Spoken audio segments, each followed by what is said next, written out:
違うんだエレン。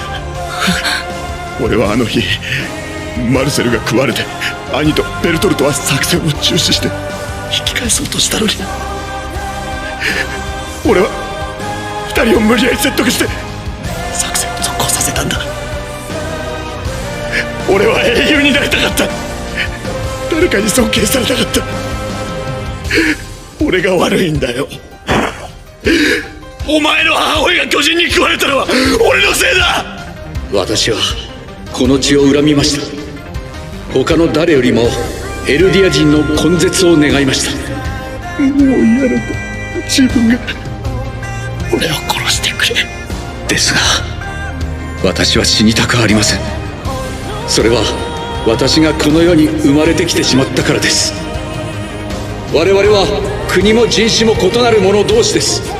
しかし強大な敵を前にした今こそ一つになる時なのです。だから今死にたくない者は力を貸してほしい。どうか一緒に未来を生きてほしい。皆で力を合わせればどんな困難も乗り越えていけるはずです。やっぱり俺はお前と同じだ。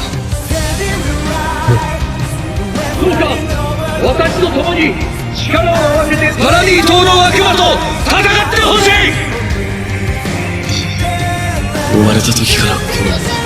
私ビリー・タイガーはワーレ政府特使として今ここに宣言します。進み続ける。敵を駆逐するまで。